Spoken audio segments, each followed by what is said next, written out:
Hey guys, Ryan Aulenbacher here from Deer of the Year Chronicles on Facebook. Had the opportunity to go to a Mills Fleet Farm opening the other day and talk to some novice turkey hunters as they were coming through the different aisles and trying to help them out with getting started with turkey hunting. And as a veteran turkey hunter, you kind of forget, the things that we did when we started out. I've got a whole vest full of stuff all the time when I'm out there. And you really don't need all that stuff, guys, to kill a turkey.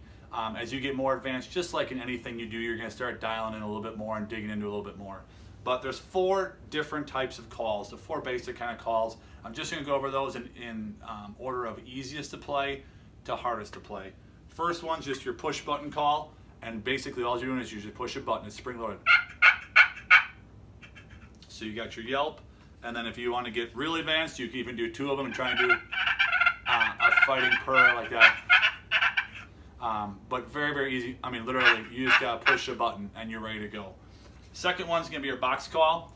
They come in lots of shapes and sizes, but basically all it's going to do is just you taking it and swinging the wing on it. Difference between this push button yelper and a box call. This one's going to be a little bit easier to do some purrs. I'm sorry, the push button's going to be a little bit easier to do some purrs, but it's going to be able to do a cluck, and it's going to be able to do a yelp just like a box call, but the box call is going to be a lot louder. It's tough to purr on a box call too. Is that a call you need to know right away? No.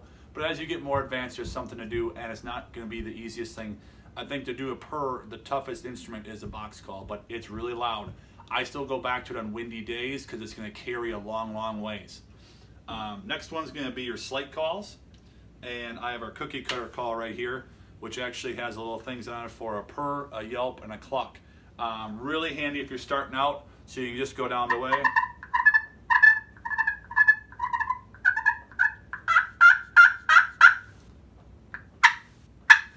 All 3 of your calls right there.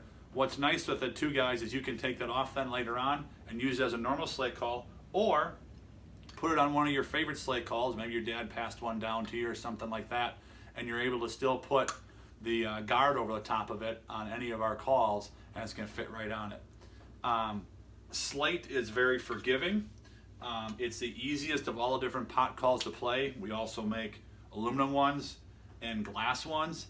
Those are a little tougher to play right away. I'd stay away from them, to be honest with you, right away, and just go with something with a slate, and it's just about anybody can grab one and go. You're going to make a wider variety of sounds, I think, that you can as a rookie starting out versus a push pin call or a box call too. And then your last option is going to be a mouth call. Now, this is the one everybody sees everybody play, and there's guys doing these competitions. They look like they're dancing up and down, kind of acting like a turkey. You don't have to have a mouth call, guys. Does it help? It certainly does. But I think I hunted for 5 or 6 years when I was younger. I never even used one of these things because I couldn't figure out how to make it work. It took me a while. They're a great tool to have, but not something you have to have right away. The biggest difference is with the mouth call versus these other ones is you can be hands-free. You can be using the call in your mouth and still be having your gun ready to go. Whereas if you have a box call, you kind of have your maybe a gun up on a tripod or something like that, but you still need 2 hands to run it.